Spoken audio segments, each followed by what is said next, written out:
Oi pessoal, tudo bem? Hoje a gente vai começar esse capítulo novo de vocês. Esse vídeo vai ser dividido em duas partes. A primeira parte hoje a gente vai falar sobre comparativos e a segunda parte a gente vai falar sobre superlativos. Então, para cada uma delas, a gente precisa entender o funcionamento e entender as regras principais para a gente poder organizar. Então, vamos lá. Comparativo, o próprio nome já fala, é quando eu quero comparar pessoas, coisas, enfim.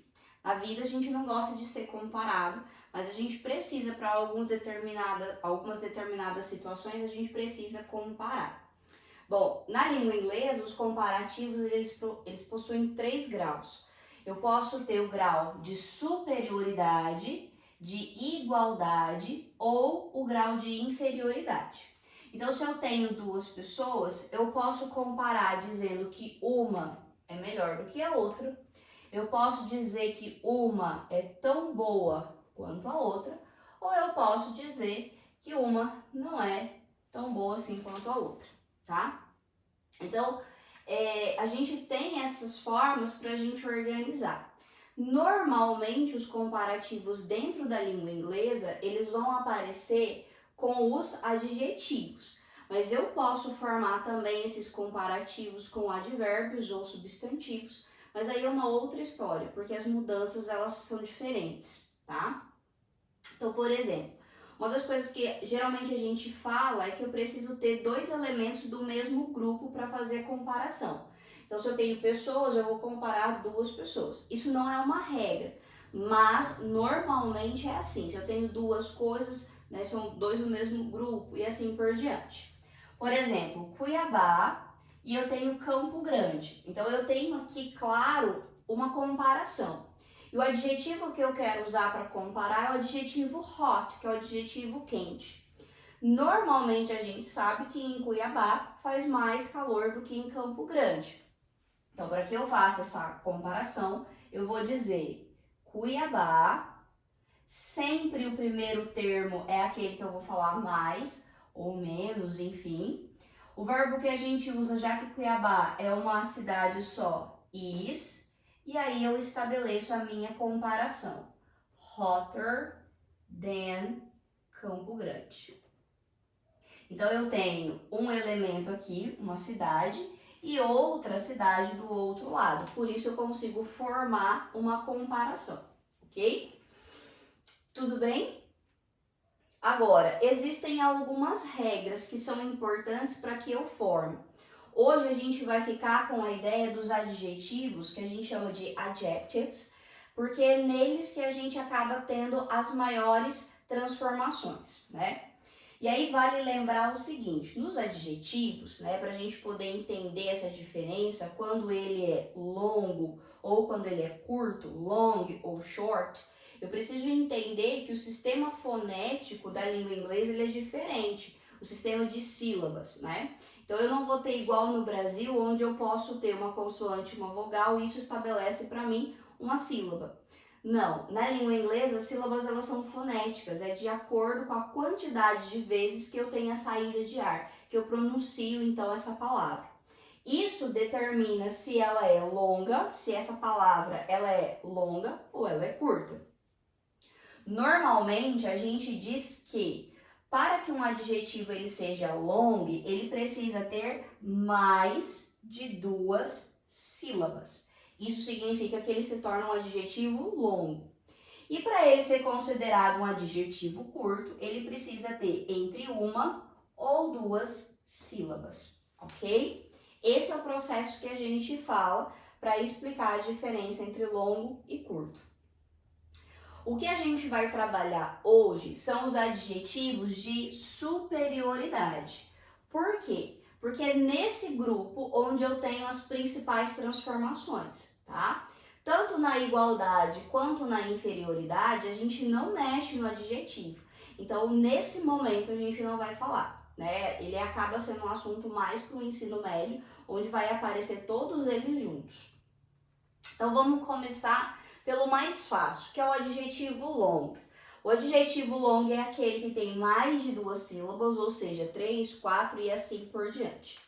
Nesse caso, com os adjetivos que são longos, ele já é longo, eu não tenho a necessidade de aumentar esse adjetivo ainda mais. Não preciso fazer isso.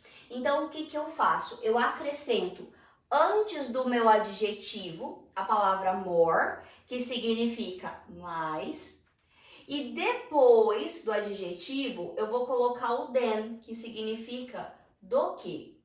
É esse than que vai estabelecer a comparação entre o primeiro e o segundo elemento. É ele que fala o do que para a gente ter. Bom, se eu tenho o adjetivo beautiful, né, ele é até um pouco mais fácil, porque eu olho até a quantidade de letras que eu tenho, já me dá um indício que ele é uma palavra, que ela é uma palavra grande. Mas se eu for fazer a separação silábica, eu passo a ter beautiful. Então eu tenho 3 saídas de ar, 3 sílabas, por isso ele é um adjetivo longo, tá? Então, se eu quiser falar que a menina A é mais bonita que a menina B, por exemplo, eu posso falar então more beautiful than. Eu formo então o adjetivo longo assim. Eu não mexo no adjetivo, ele já é grande, então não tem essa necessidade. Agora, quando o meu adjetivo ele é curto, esse more, ele desaparece, ele vai sumir. E no lugar dele, eu vou mexer no meu adjetivo, acrescentando no final o sufixo ER. É isso que a gente faz.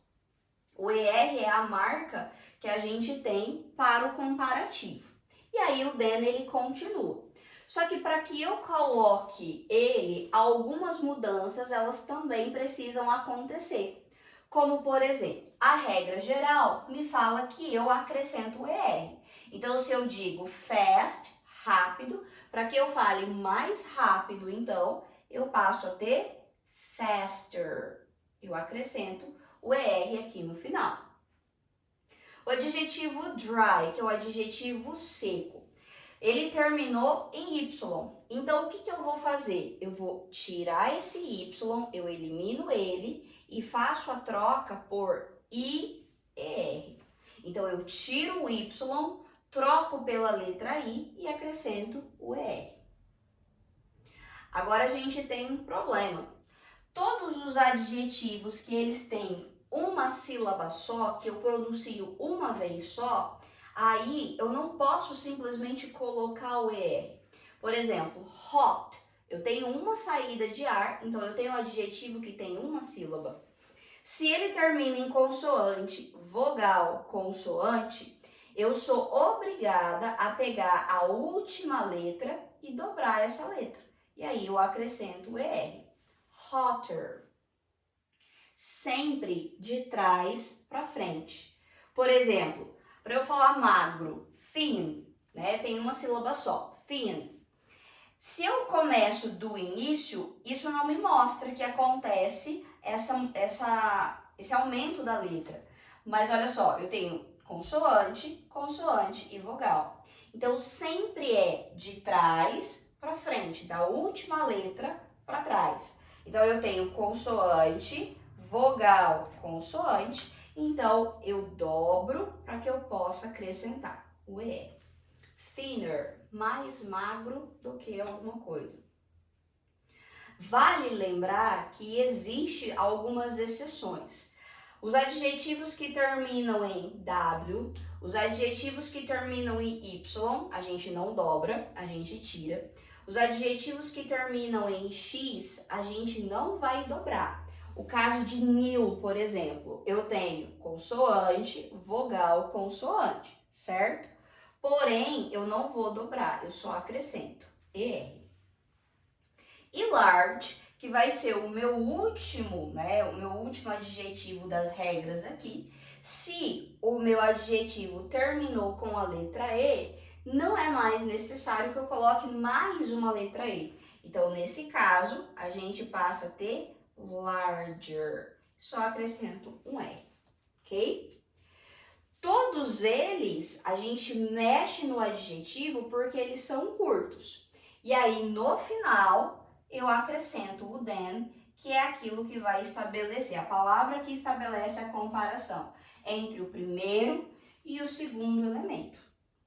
Agora, no próximo vídeo, a gente vai ver a respeito do superlativo. A gente vai entender o que acontece com os superlativos e ver algumas exceções. Tudo bem?